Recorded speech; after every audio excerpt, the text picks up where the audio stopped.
একেবারে কেমন খেলা, বাঁশ ঝুলিয়ে রেখেছে। বাঙালিরা বাঁশ দিয়ে কত না কিছু কাজ করে। বাঁশ মানুষকে দেওয়া যায়।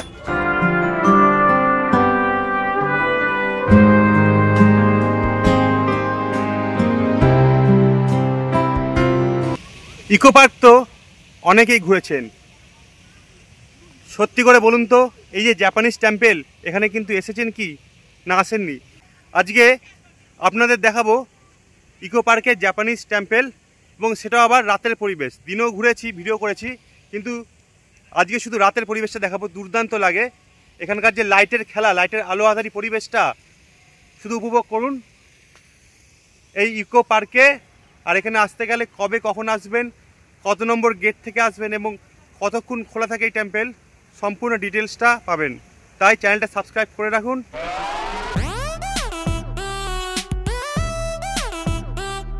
আমরা বর্তমানে মূল গেট থেকে জাপানিজ টেম্পলের ভিতরে প্রবেশ করছি। ঢুকেই দর্শন করে নেবেন বিশাল বড় বুদ্ধদেবের মূর্তি। প্রথমেই বলি জাপানিজ টেম্পলে কীভাবে যাবেন। বন্ধুরা, এই জাপানিজ টেম্পল কিন্তু জাপানে নয়, কলকাতায় ইকো পার্কে অবস্থিত। ইকো পার্কে প্রবেশ করবেন 2 নম্বর গেট থেকে। তারপরে বাদিকে 2-4 মিনিট হাঁটলেই চোখে পড়বে জাপানিজ টেম্পল। যেহেতু আমরা রাত্রের বেলায় প্রবেশ করেছিলাম, তাই লাইটিংয়ের কাজগুলো খুব সুন্দরভাবে দেখতে পেয়েছি। তারপরে ডান দিকে দেখে নেবেন বিশাল বড় জাপানিজ রেস্টুরেন্ট। এইখানে কিন্তু আপনারা জাপানিজ খাবার উপভোগ করতে পারবেন। তারপরে দেখতে পারবেন চোখের সামনে বাঁশ গাছের কিছু লাইটিং, বাঁশ ডালের মধ্যে লাইট লাগিয়ে রাখা রয়েছে এবং এত সুন্দর লাগছে এই লাইটের আলোগুলো উপর দিকে রিফ্লেকশন করছে। এই জায়গাটা কিন্তু বেশ আকর্ষণীয় একটা জায়গা। এইখানে 2-4 মিনিট থেকে তারপরে সাউন্ড সিস্টেমের ভিতর দিয়ে আপনারা পার্কের ভিতর প্রবেশ করবেন। চলুন যাওয়া যাক।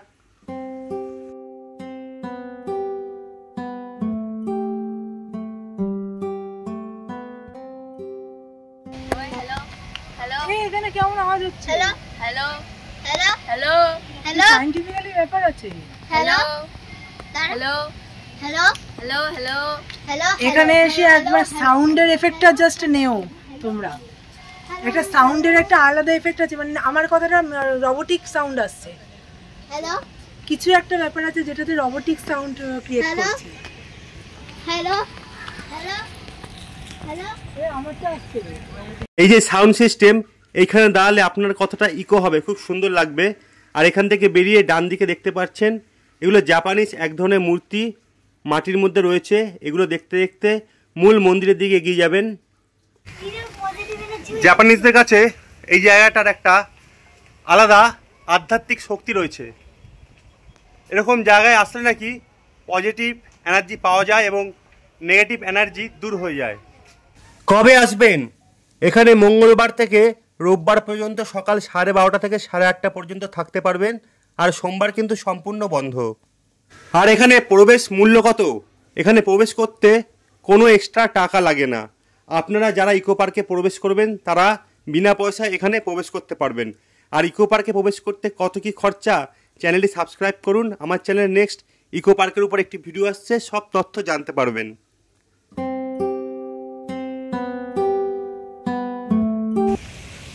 ভিতরে ঢুকেই বাদিকে এই কাঠের ব্রিজটা পেয়ে যাবে লাল রঙের।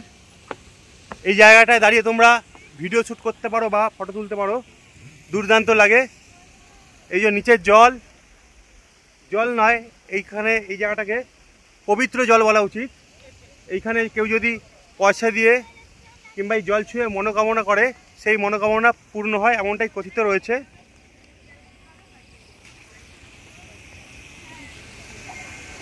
আর এই ব্রিজ পার করলেই কিন্তু দেখতে পাচ্ছ তোমরা মূল যে মন্দির, ওই যে আঙুলের ফাঁকে দেখা যাচ্ছে মূল মন্দির, মূল জাপানিজ টেম্পল যেটাকে বলা হয় সেটাই। ব্যাপক লাগছে কিন্তু এই রাতের পরিবেশটা। দিনে এসেছিলাম, ভালো লেগেছে। রাত্রে যে এই লাইটের আলো আধারি খেলা এত সুন্দর, না আসলে হয়তো জানতে পারতাম না।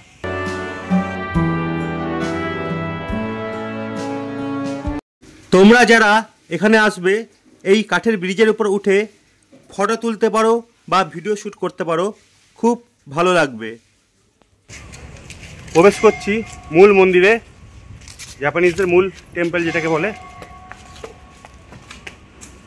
অসাধারণ সুন্দর আর ফুল অফ পজিটিভ এনার্জিতে ভরপুর একটা সাউন্ড, যেটা কিনা মাইন্ডকে খুব রিফ্রেশ করছে।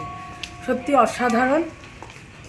আর অবশ্যই এসো, পুরো ভিডিওটা দেখো, আরও অনেক কিছু দেখার আছে যেটা আমরাও দেখবো, সব তোমাদের সাথে শেয়ার করব। এই জায়গাটা একটা আধ্যাত্মিক ব্যাপার রয়েছে এবং সাউন্ড এফেক্টের ব্যাপার রয়েছে, বলা যায় ইন্ডিয়ার সঙ্গে কালেকশন রয়েছে। দিনে তো অনেকেই এসছো, একবার রাত্রিবেলায় এই টেম্পেলে ঘুরে যাবে, একটা অন্য ধরনের অনুভূতি, অন্য ধরনের ফিলিংস।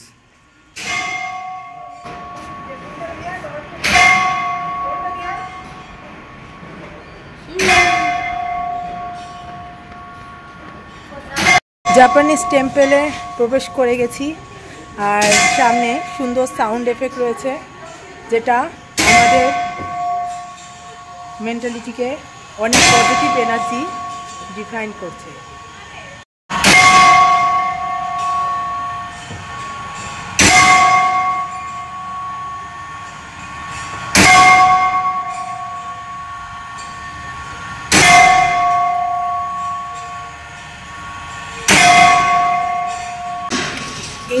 এই জিনিসটা আছে, এটা এরকমভাবে রাউন্ড সার্কেলে মুভ করলে মনের যা উইশ আছে সেটা নাকি ফুলফিল হয়, এটা বলা হয় আর কি জাপানিজ। তো যাই হোক, আমরাও এটা করছি, তোমরাও আসলে অবশ্যই করো। এখানে আরও অনেক জাপানিজ মূর্তি দেখতে পারবেন, কিন্তু এগুলোর সঠিক সম্বন্ধে আমার জানা নেই বলে আমি সঠিক তথ্য দিতে পারলাম না।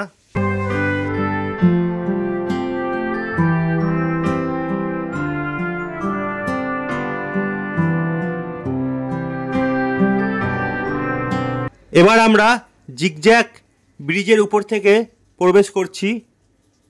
এই ব্রিজের উপর প্রবেশ করলে নাকি মন শান্ত থাকে এবং সঠিক সিদ্ধান্ত বিবেচনা করতে সুবিধা হয়। জাপানিরা সেই উদ্দেশ্যেই এই ধরনের ব্রিজ বানিয়েছেন।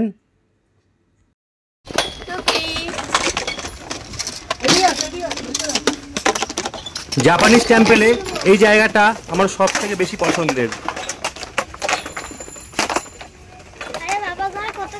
এই জায়গাটা কিন্তু বেশ ইন্টারেস্টিং, একটা রাইডের মতো বলতে পারো, বাচ্চা থেকে বড় সবাই আনন্দ করতে পারবে। দেখতে পাচ্ছ এগুলোর সঙ্গে আধ্যাত্মিক ব্যাপার আছে হয়তো, আমরা জানি না, কিন্তু আমরা বেশ এনজয় করছি এই বাসের মধ্যে দিয়ে। একবার ঢুকছি, একবার বেরোচ্ছি। কেমন লাগছে? খুব ভালো লাগছে, এখানটায় দোলনা চলছে, খুব ভালো লাগছে, হেভি লাগছে। আমি শুনেছি বাস নাকি দেয়, কিন্তু আজকে আমি স্বেচ্ছায় বাস নিয়ে নিলাম। বন্ধুরা, এখন আমাদের বিদায় পালা। আমরা জাপানিজ টেম্পল থেকে বেরিয়ে বাড়ির দিকে রওনা হব। এই টেম্পলের বাইরের পরিবেশটাও খুব সুন্দর, একবার দেখে নাও। আর তোমাদের ভিডিওটা কেমন লাগলো অবশ্যই লাইক করে জানাবে, আর কোনো ভুল ত্রুটি করলে কমেন্ট বক্সে কমেন্ট করতে ভুলবে না, আর ভালো লাগলে সেটাও কমেন্ট করো। আর চ্যানেলটা সাবস্ক্রাইব করে দিও, কারণ তোমাদের এক একটি সাবস্ক্রাইব আমাকে নতুন নতুন ভিডিও করার জন্য অনুপ্রেরণা জাগায়। ধন্যবাদ। এই যে টয় ট্রেন চলে এসছে, আমরা এই টয় ট্রেন করে চলে যাব। এই টয় ট্রেনের উপরেও একটি সম্পূর্ণ ভিডিও আছে আমার চ্যানেলে, তোমরা চাইলে গিয়ে দেখে আসতে পারো। ধন্যবাদ, ভালো থেকো।